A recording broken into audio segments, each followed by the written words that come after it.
JBN, we keep you informed.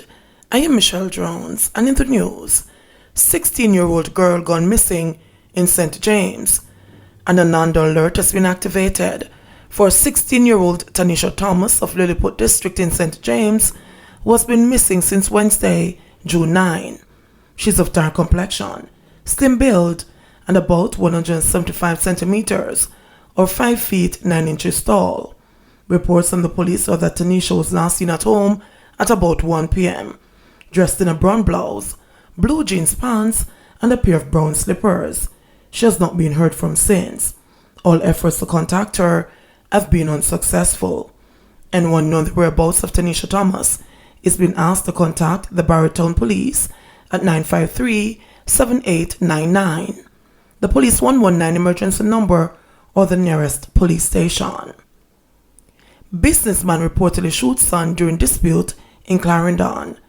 A dispute said to have been over the use of a motor car on Saturday in Hayes, Clarendon, resulted in a man being shot, reportedly by his father, who is a businessman.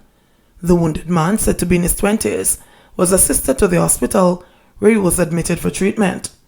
According to initial reports, sometime after 10 a.m., the businessman, who is a licensed farm holder, instructed his son to desist from using his motor vehicle. The son is said to have disobeyed the instruction, resulting in an argument between the two. The two family members then engaged in a tussle, during which the son was allegedly shot in the lower region of his body by his father. The injured man was rushed to the hospital. It is not clear whether the businessman is in police custody. Police investigations are ongoing into the development. Cops call for calm after Jarrett Lane killings. Head of the Kingston Eastern Police Division, Superintendent Tommy Lee Chambers, and a group of stakeholders will be visiting Jarrett Lane today, following the shooting deaths of 2 men and the injury of 3 others on Saturday night. The divisional commander committed to increasing a police presence on the ground until calm is restored. According to a report from the Constabulary Communications Unit, the Elliston Road Police are investigating the killing of 32-year-old Odain Carr and a 35-year-old Marvin Westcott. It is reported that about 8:15 p.m., Carr and Westcott were among a group of persons when they were attacked in a drive-by. A trail of blood from the entrance to Jarrett Lane told the horrific story of what transpired on Saturday night.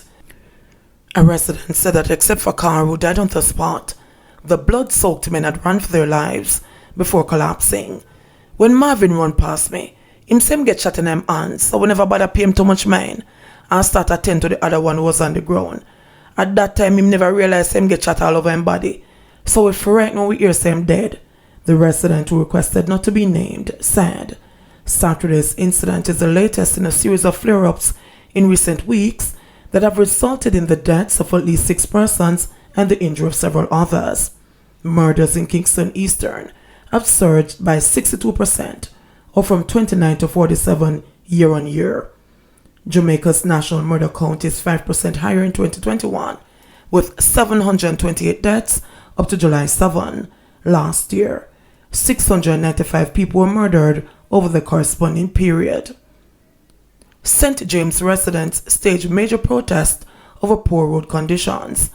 More than 100 disgruntled residents in the St. James communities of Johns Hall, Black Shop, St. John's, Dam Road, Hurlock, Springmount, and other adjoining areas this morning took to the streets and staged a major protest over poor road conditions.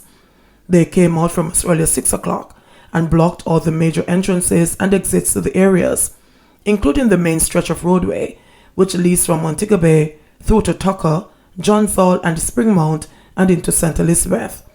Roadblocks were mounted at dozens of locations with the use of large boulders, huge tree trunks, tires, and old furniture and appliances. Hundreds were left stranded as taxi operators withdrew their services.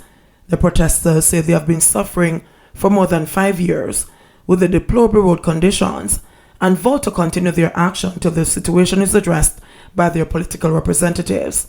Members of the security forces have been deployed to the scene as workmen use every equipment to clear roads.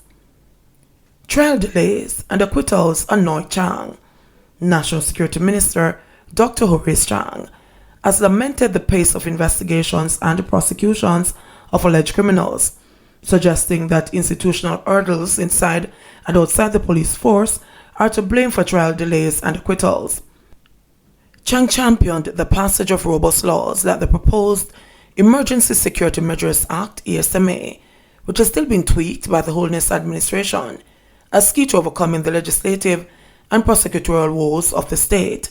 Speaking at a Rotary Club of Downtown Kingston installation ceremony hosted on Saturday, Chang also emphasized that the Jamaica Constabulary Force (JCF) ought not divest the formulation and enforcement of minimum guaranteed standards to external oversight bodies.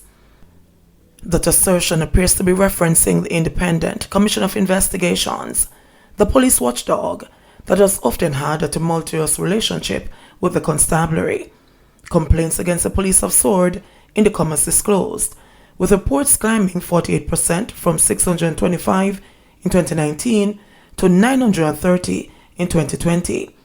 Much of what has happened with the weakness with the police force is that every time we look at a problem, we set up an organization to oversee the force. This is a body of professionals. If the professional body does not establish the standards by which they operate by, no oversight body can correct it, Chang said. The police have historically had low levels of public confidence compared to its national security partner, the Jamaica Defense Force, with corruption and slow reform among the main problems dogging law enforcers. Chang seemed to be frustrated with the time lag of investigations and the inability of the police to present ironclad evidence and cases for prosecutors. Despite efforts from the judiciary to expedite cases and to ease court backlog, accused persons sometimes spend a decade in custody before facing trial. We know the criminals, but we can't take them all to court because it takes time to accumulate all the evidence. They have resources, they employ good lawyers, and they make the police look like fools unless you do the correct work, Chang said during his address. When the police need to go to court, they have to take months, sometimes years, to find the evidence, find the witness and protect him, and then get them to court to try them and lock them up. Chang, who is also the Deputy Prime Minister, said that extreme violence demanded extremely strong measures, revealing that the ESMA was projected to be ready for tabling later this year.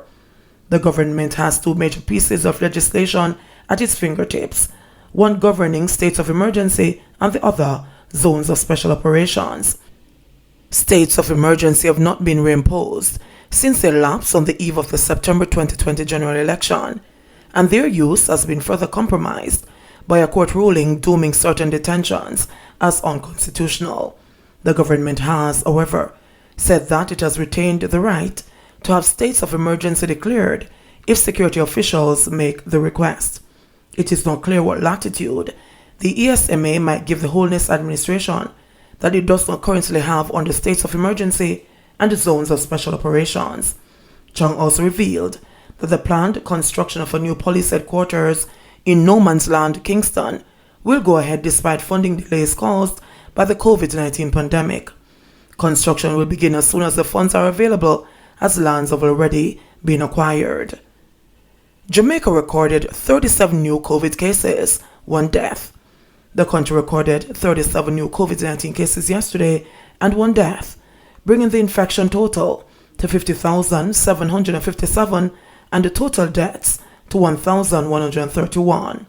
According to reports in the Ministry of Health and Wellness, the new cases comprise of 23 females and 14 males, with ages ranging from 2 years old to 98 years old.